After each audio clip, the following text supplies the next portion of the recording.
Pag-aaral sa templo. October, paksa. Uha, Pasko ng Kapanganakan. 10:01. Kung paano nagsimula ang uha? Ang gumamit ng pangalan ni Lisa na sanggol na babae, yun ang sumigaw sa huling oras, huling araw ng taon.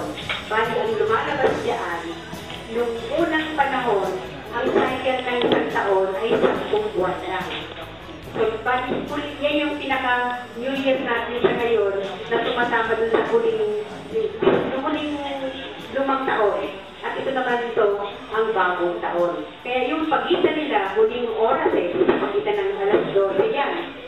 O alas 11 hanggang alas 12. Tapos siya naman, sinila ng alauna hanggang alas 12. So yung alas 12 hanggang alauna, isang oras yun na celebrate natin last Tuesday na banal na hapunan. So yun yun. Kaya yung hapunan na yan, yun yung panalangin, pagkain natin ang panalangin sa pagkain pang-spiritual, yung sabi natin sa mga pagbilan ng dasal. Hindi natin na hinanap, meron tayo sinabay, at saka meron tayo pure na grape juice, no?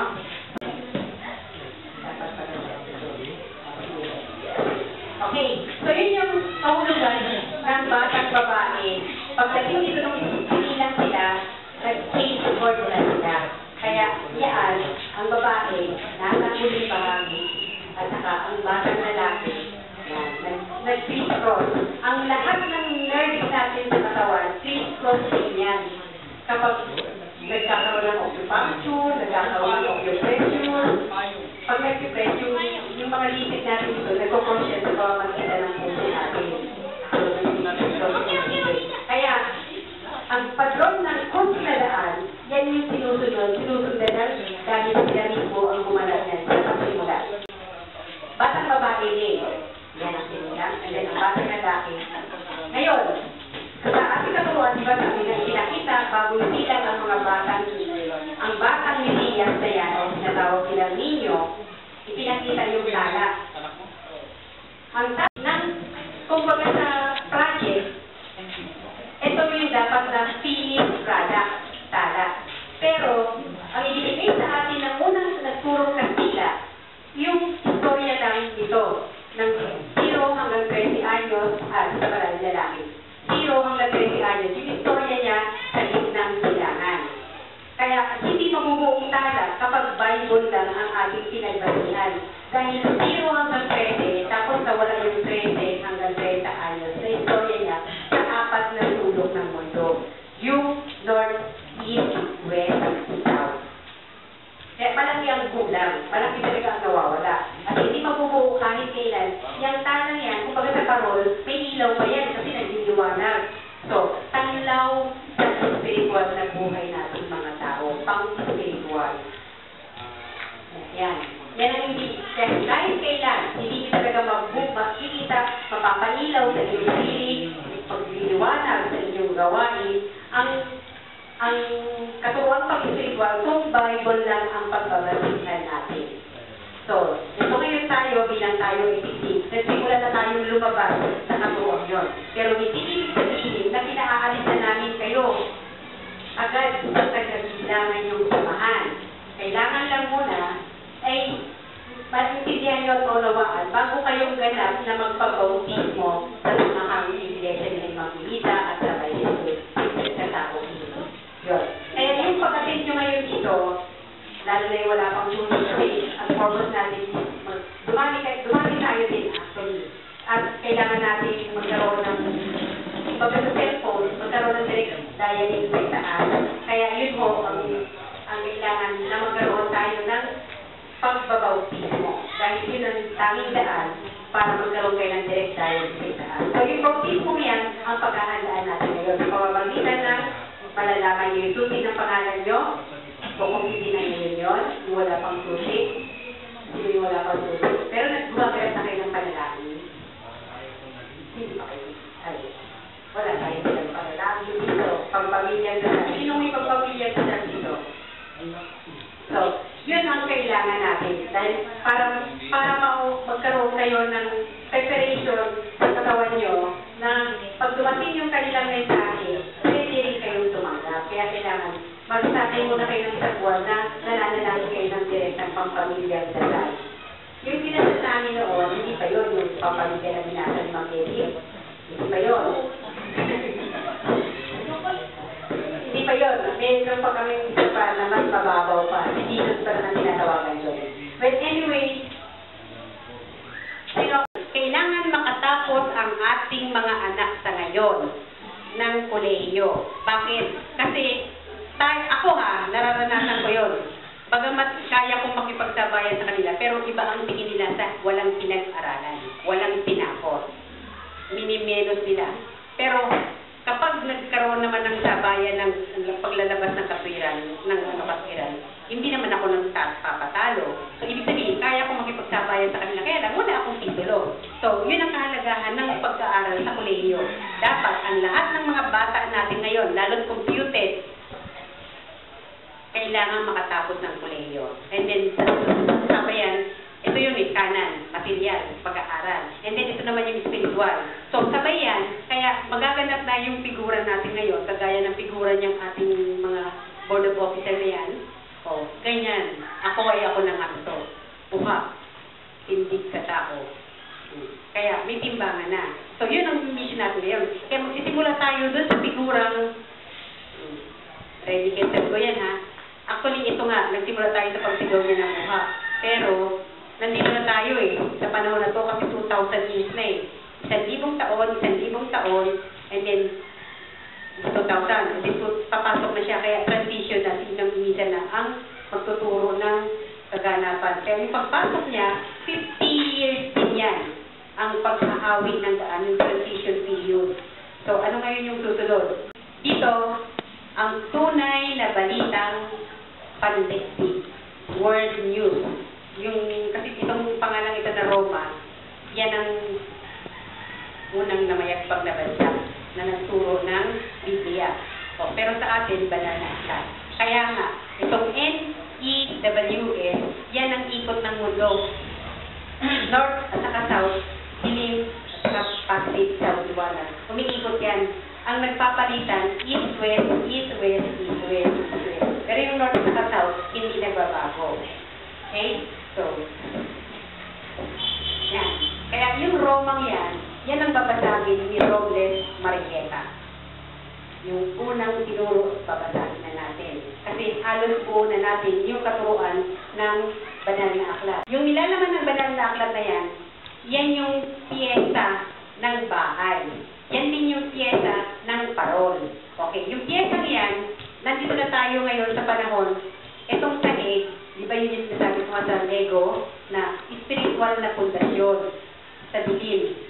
Pero, ang material, ito yung pagganap nila, itong logo ito na dilaw, na maliit na bilog na yan, hindi matliwanag. Yung dalawa na yan. Kaya magpupuno na natin yung hamba. Kaya yung hambang yan, ang siyang pagtitipulan ngayon ng sigaw ng uha ng bata na lumitaw sa material at sinilan dito sa mundo ito, na mismo sila yun. Ang espiritu ni Rabbi Jesus at saka espiritu ni Imam Misa nag-reduce diba ng 7 degree ng power at pumasok sa isang Maria. Si Maria yung batang lalaki, pero yung batang babae, ang pinasukan niya, hindi pa ibibigay yung pangalan. Pero ibibigay niya, hindi magtatayag. Malapit na. Okay? Katulad ng batang lalaki ito, sumigaw siya ng kaya yung Juan, Mateo, Marcos at Lucas, kasi nagtatalo sa isip ko kung bakit tala tapos taal. Pag in-arrange mo pala siya ng NEWS, tala ang lalabas. Tala talaga. So, ano yung talang yun? Yan. So, yung talang yan, ito si Juan, naging letter J. Ito naman si Mateo. Hindi ko na ginanon, ha? Ginanon ko na siya. Mateo, Lucas, at hindi ko na yun na. Marcos. Yung T, A, Parang ganyan, no? L, tapos A, diba? Yan. O yung taga niyan, si Juan Mateo Matos Lucas. Pag sinulat mo ng N, E, W, S, para bang si Juan Mateo Marcos Lucas. Parang takal, no? Pero pag inarrange mo siya sa talagang direksyon ng takbo, tala pa din pala. Tama? O, di ba? P.N. Juan Mateo Lucas Marcos. Eh, noon nagpapasok sa akin yan. Ang hirap kong hanapin. Pero ito pala pa. Pag sinunod mo siya ng MTWS, yun pala yung direksyon. Pag sinunod mo ang direksyon, lalabas yan tala. So, bakit yan ang ipinakita doon sa figurang pinakita sa tatlong haring mago? Bakit? O, dahil yan yung gagampanan ni Juan sa north, si Mateo sa east, si Lucas sa west, sa south pala. South, at saka ito, sa west. Tapos ito sa east, at saka ito sa north. O, pagtala sinundan mo, and internet, yun ba? O, pero pag ganyan, naka-layout siya ng ganyan, o, tala. Ngayon, yan para kahulugan ng espada na isinaksak nila sa kaibuturan ng puso natin bilang tayo ay Pilipino na Indio na tinatawag nila insurrecto na kanilang tatapupin. Kaya yun ang pamatay nila. Pero ang talang ito, ang espada ito, yan pala ang gabay natin pang-espiritual.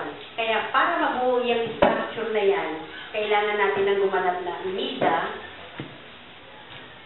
at saka Jesus. Kaya para mabuo yan talaga. Ngayon, parang piyesa yun eh. Yung ating binubuo, bawat bahagi ng banal na aklat na to ay piyesang binubuo natin ng templo. Kapag nabuo na natin yung templo, kailangan lagyan ng ilaw. So, yung pagsasabuhay natin ng kanilang katuruan na mayroong timbangan, yun na yung pagbibigay natin ng pakita na mayroon ng liwanag sa ating pagkatao. Ang liwanag na yan, hindi yung klase ng konsistidor sa mga kamalian, kagaya ng mga pinagisan natin na, oo nga, timba ng timba, pero pagdating sa bahay, mura ng mura. O, hindi yung ganong klase ng ang timbangan na mamalo pag kinakailangan. Kasi timbangan na nga. Kasi pag sa pamamalo, kagaya sa anak, dahil ayaw natin lumaki siya ng tiwali, kaya pinapalo. So, ganon ang nagtuturo ngayon. Kaya nga, pagdating sa aking professor, katulad ni Miriam Santiago, so bumubuo na tayo ngayon ng hamba. Kaya magsimula tayo sa gitnang silangan kung saan sila isinilang bilang batang sanggol sa ating kanang kamay. No? Meron siyang 5 pangalan na ginamit. And then ang babae din, sa kaliwang kamay, meron din 5 pangalan na ginamit. So ngayon, ang pangatlong pangalan ay itaw na sa atin bilang siya ay babaeng sanggol na sumigaw ng kuha at ang Mesiyas. Kaya yan. Actually, ang pangalan ng lalaki nagsisimula sa A, pero ang pangalan ng babae nagsisimula sa V. Alpha, Omega pa din. Kaya yan. Kasi 8 anghel na babae, saka 8 anghel na lalaki. Paligtaran ng A.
naman yung sitwasyon ng bakit nagbuntis si Maria ng walang ama, di ba? Hindi pwedeng walang ama. Kasi ang totoong patron ng buhay, mayroong talagang dugo ang lalaki, may tubig ang lalaki, diniposit na tinanggap ng babae. So saan ang galing yun? Sino ang gumanap doon? Kaya maraming katanungan niya, pero sasabihin ko na sa inyo. Di ba nakabalik na kayo ng minsan sa akala nila, sinasabihan siya, wala siyang nakikita, pero parang may gumagamit sa kanya. May nagre-raise sa kanya, hindi naman niya nakita kung sino yun. Ginamit ang power ng engkanto. Yun. Yung mga invisible. So, yung unang hagdanan, yung unang ito, yun ay si Neptuno Engkanto Ritual. Kaya sila ang gumanap doon, pagpapasok ng tubig doon sa sinapupunan ng babaeng Maria at nung sinapupunan ng babaeng, kasi tubig yun eh. Pinagsama si Imelda at saka si Jesus, kumuha ng tubig. Hinati yun, embutay, ang tawag nila doon. So yung hati, pinadala doon sa babae, na sanggol na isisilang at saka sa babae, ay sa lalaking sanggol na isisilang. So magkasabay din yun. Kaya ang gumawa ang nagbigay ng liquid na para dalhin ng engkanto sa sinapupunan ng isang babae ay pinagsamang tubig na pinaghati din sa kanila. Pinaghati. Tapos yun. Dali mo to sa babae yung magdadala ng tao ng sanggol na lalaki ay babae. Ito naman sa babae magdadala ng sanggol na lalaki. So yun. Engkanto ang gumanap doon dahil sila yung may kapangyarihan na kaya i-absorb ng tao.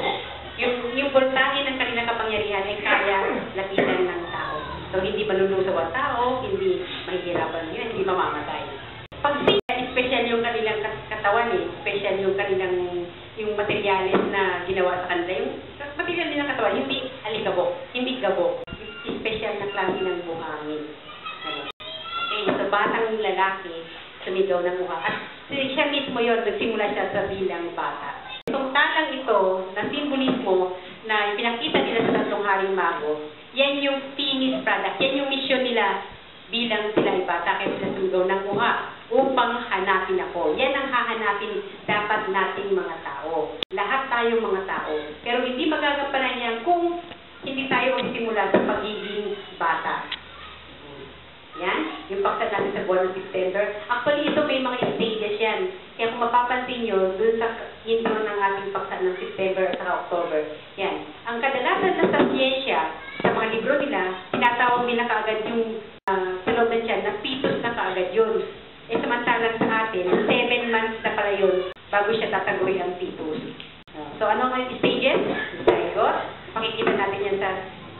Oh, yan. Gumalaw na siya. Zygote.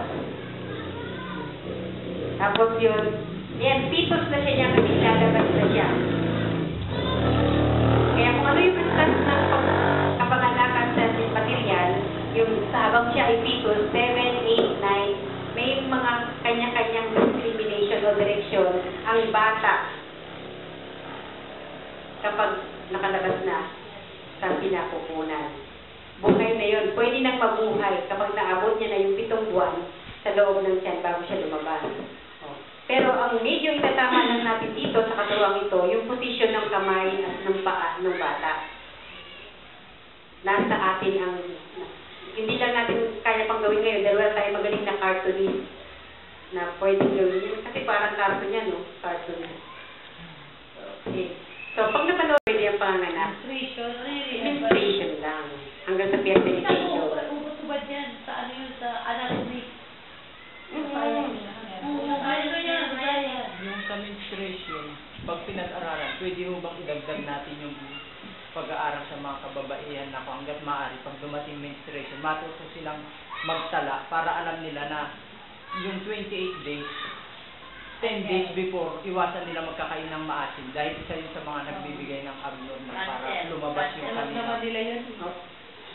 Gagawin na natin yan. Gagawin na natin yan sa ating mga susunod na henerasyon. Ang focus natin muna sa ngayon, paano mo mabubuksan ang pangunawa sa tao na merong bagong katuruan na dapat yung, kasi nandito na lahat halos yung patron na kailangan natin sa buhay. So, yan isa yan sa mga detalye kapag ang kausap natin ay mga binatas dalaga na, yung mga teenager. Hindi, sa may mga asawa na pala.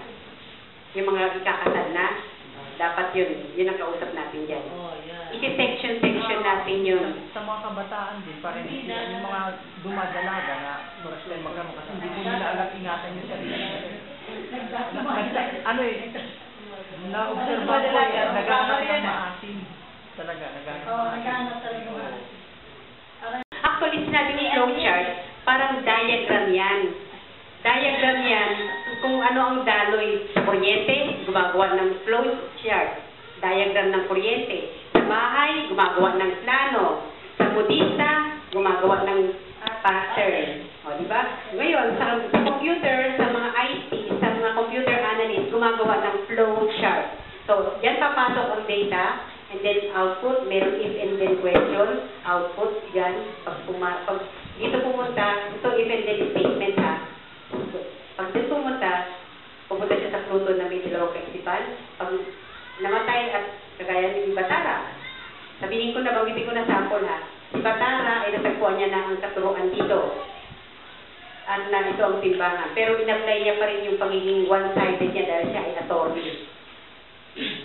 Pag yan, gumamit ng isang kaisipan, doon pupunta sa Pluto na merong isang kaisipan na ginagamit. At dyan manggagaling ngayon, yung mga nilikha na ibabalik sa isang kaisipan kagaya ng ayun.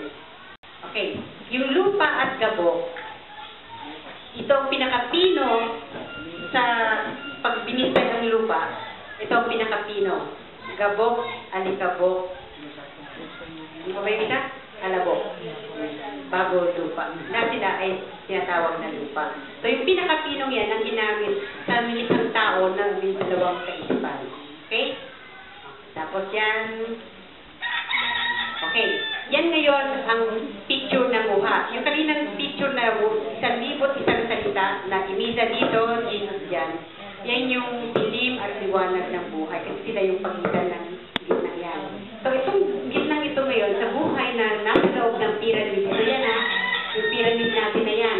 Ibig sabihin, ito na yung pinakaparang dimension. Hindi ko lang magawa na ng bola na palibot na madilim, nababalot lahat yan. Para bang ito, supot ng bahay na sinapupunan, di ba? May supot na bahay pa ulit ni dimension. Kasi ang bata nakakulong pa sa isang supot eh. So parang tayo yan nakakuha. Ang ulo nasa una. Ang paa nasa taas. Diba? Dahil ang magneto, dito sa table of contents natin, material, inisa at Jesus, material yan. Diba yung kanina? Material yan. So pundasyon, ito na yung paa natin. Pero yung pagdating sa 0 hanggang 7, spirit, hanggang 6, hanggang 7, no? Spiritual. So yun. Eh kaya pag binaliktad mo, yun din ang unang lalabas doon sa ating, yun yung sinapupunan. Kaya nakatuwad ang tao talaga pagdating dyan. Pero nakadikit sa magneto naman, nung bola-bolang nasa loob. Kada natin drawing ng cartoons, pagtuklasan ko din yan. Magkakaroon din tayo ng anak na marunong gumawa ng mga cartoons sa pelikula. Okay, so yun. Kaya ang sinapupunan na yan, sinapupunan ng dakilang lumikha, pareho din natin habang tayo ay nasa panahon ng dilim. Kaya walang pinagkaiba. Ngayon, kung paano ang posisyon ng bata, i-drawing ko na lang. Bakit nila pinagbasihan na ganun yung posisyon ng bata na nakaganon? Kasi pag lumabas na, nauuna yung isang kamay na gumanon. Mapapanood nyo yun. Makikita ko sa inyo. Meron na akong mga nanganak dito eh. Unang lumabas ito, unang balikat, tapos dahil nakaganon na. Tapos susunod yung isang balikat. O kaya kasi ang conclusion nila, magkaganon yung bata. Ganon. So, okay lang din kasi sabi nga, tayo naman na maglalabas ng totoo. Dahil yung source natin ay talagang nandyan lang sa talis. Hindi nga lang kumikibo. Pero may nakakakita. Napalito ng mukha. O, di ba? Parang yun na rin yung pyramid natin na yan sa taas. O, ito ngayon, tayo lang bilang mga tao. Kaya isa ang mata niyan. Dahil sa material bilang tao, ito na tayo. Kailangan natin timbangin sa ating gawain ang spiritual at material na ating ginagampanan. Dahil, ito nga, kailangan lagyan mo ng pag-aaral iangat mo na magkaroon sila ng titulo. Lahat ng mga anak natin ngayon, gawan nyo ng paraan dahil nga tayo bilang magulang na hindi, nakikinig pa sila sa atin, computed o hindi computed, mas lalo na sana yung computed, na maging tapos ng 4-year course o maging professional. Dahil titulado.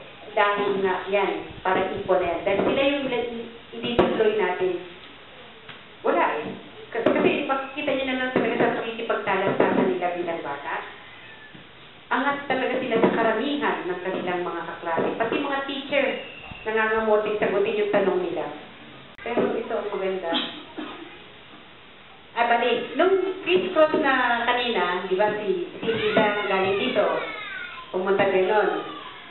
Sinilang siya, di ba, batang Lisa, pumunta yan. Criss-cross. O, ito ngayon. Sa material na bahagi ng ating buhay, siya yung unang gumanap bilang tao. Pero hindi pinakilala ang ginampanan niya bilang Jesus. Ang ipinakita lang, yung isang lugar na kung saan, one word lang ang kahulugan nun, Jerusalem. Pero yung ESUS, yun ang hindi pinakita susi ng daan. Kaya, dyan sa wangit ng mga tao, na October 1 natin sineselebrate ang Kapaskuhan, nasa nakasulat ang kanilang kaarawan.